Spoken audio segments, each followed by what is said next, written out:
Hi, me again. Wait a second, I'll turn the lights on. All the better to see me with. So yeah, I've just been out in town on leave and not feeling too bad, but I've got a lot on my mind and had a bit of a paranoid episode yesterday, I think, and I sort of still am having a little bit of paranoia. People aren't open about their mental health, they don't talk about it as much. So to lower the stigma and give other people the chance to speak out for themselves, I'm going to share a little bit of my thought process with you. So I went out for a coffee and a walk on the beach with the staff yesterday. One of the guys said he wanted to go to the Pink Shop. There's this little place called Royal Oak Stores just around the corner to buy some bits and bobs. So we went there first, and there's just happens to be a bus shelter just next to there. And I waited while they all sat and smoked. Everyone had a cigarette. They waited there for like about 35 minutes until the bus arrived, and then they left. And then I was like, okay, cool. I've got my vape, so I haven't got any tobacco at the moment, so I haven't been smoking.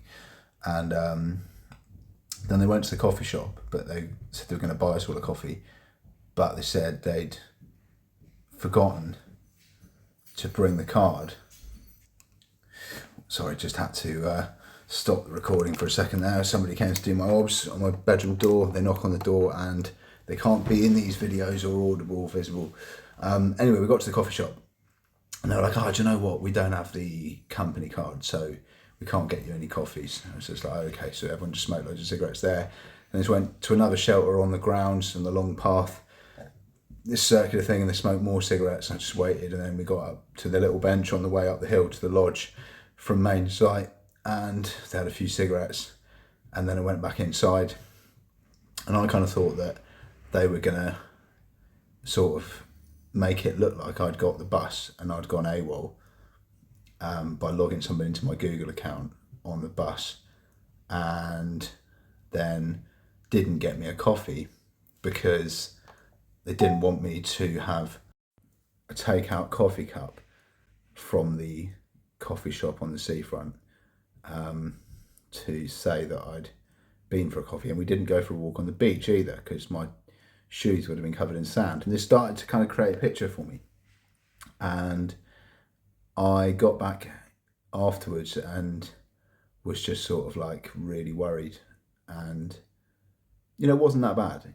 When you have kind of paranoia, things can start to make connections with things that aren't like necessarily proportionate or rational. I don't know why the hospital would want to make it look like I'd gone AWOL when I hadn't, you know, by like waiting in a bus stop for a bus to arrive sort of surreptitiously. It's just nothing suspicious about sitting and having a cigarette in a bus stop for 25 minutes or half an hour. They do something called the head count on these wards, which is where every morning they go to every single bedroom, open the bedroom and make sure that everybody is present and correct on site. They do this every single day without fail. But this morning, when they went to go in to check my door, I heard them in the corridor saying, oh no, it's okay, I've seen Brody this morning, I don't need to go and open his door and do the head count. And I thought in my brain, I was like worried that they were trying to make it look on the CCTV that they weren't checking my door because they were aware that I'd already gone AWOL and I wasn't here at the hospital where I am. And it's kind of like, I just went into town. I was going to go and try and sell a hard drive that I bought off Amazon to back my phone up on because I keep filling it up with these stupid videos. But I went to CX and they said that they didn't accept, they wouldn't sell them. I'll show it to you. I bought it just a cheapie.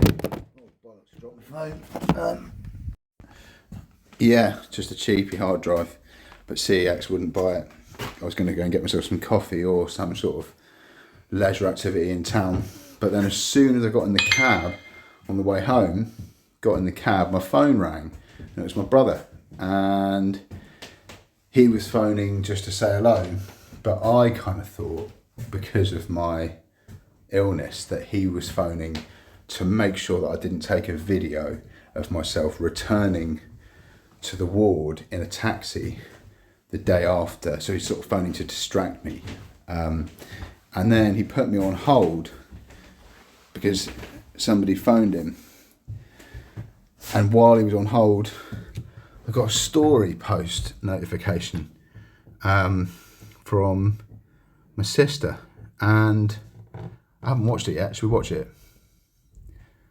And it sort of felt like they were kind of hoping that there'll be a message in this story. This is my kind of, what I'm trying to come to terms with, that will sort of correlate with what Connor's saying and what my paranoia had said. There was a guy wearing a yellow t-shirt, just before we watched that, there was a guy I've got on underneath this black sweater. I've got this mustard coloured yellow t-shirt on, and there's been about 100 occasions where staff and service users have dressed like similarly to me when I've been at Cygnet hospitals, and that aggravates my paranoia as well. And there was a guy when I was having my breakfast about 8 a.m. this morning wearing a t-shirt just like mine, and I mentioned it to him and said that I'd maybe feel paranoid and stuff, but yeah, this story just popped up as soon as Connor placed me on hold. This story just suddenly, I got this notification. I haven't watched it yet. They're very entertaining, Lily stories, and they often have a kind of a subtext which is relative to all sorts of prominent social issues, like in my life, literally sort of things that are going on, and there's a really clear correlation sometimes, which, from my perspective and from my own kind of with the jurisdiction of my own grasp of reality.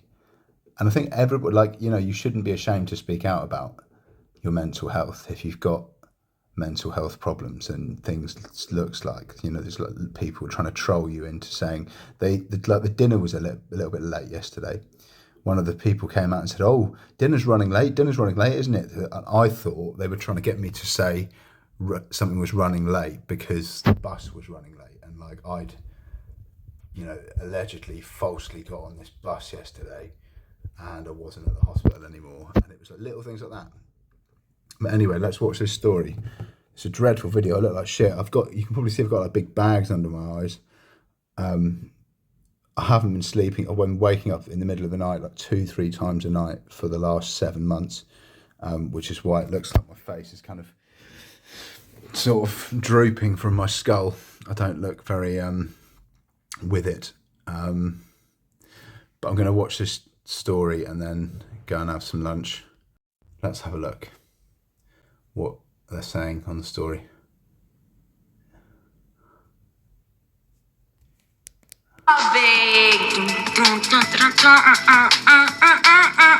Clubbing. The number is 08000 30 40 90. It hasn't changed. It hasn't. So it's just about that. They did this thing the other morning where in the morning meeting they made a point of asking everybody, how was your night? And they kept on asking me this, how was my night? And it was that also made me paranoid, because I thought they were trying to make it look like they did this thing the other day called Q Stock, which was like a big music event. And that we had to sign release, they were offering release forms to say, we're going to take some photographs of you at this event. And do you mind if we take photographs of you? And I thought they were going to try and sort of make it look like, and they had mocktails and stuff, and they keep on asking, how was your night? How was your night? And they want me to say, yeah, I had a really good night, and make it look like I'd been at a nightclub. All these things, for somebody in a mental hospital, we've got support. You can talk about these things with the people on the ward. You can have one-to-ones with people, and you can, raise your concerns. And I've had quite a few concerns, and I do have a kind of a rational sense of reasoning and understanding. But when things start to sort of correlate, and when they start to all kind of coalesce into this kind of picture of vulnerability, it's those conversations that you have with people that kind of really bring you back round to reality and let you know that you're safe and that you're not in any jeopardy. But that's a 10-minute video about a little bit of paranoia. If you've ever experienced paranoia, there's loads of organisations you can speak to on the internet that will give you a bit of time and a bit of space to explain the way you're feeling and maybe put a bit more of a kind of rational, proportionate view on things for you. And there's medicines as well that help too with those sort of thoughts. They've helped me to reduce my paranoia. I am at the hospital. I didn't get on a bus yesterday. Haven't been to any parties or any nights out. And yeah, I don't have anything to worry about, I'm sure. But thank you for watching, and don't forget to like, comment and subscribe.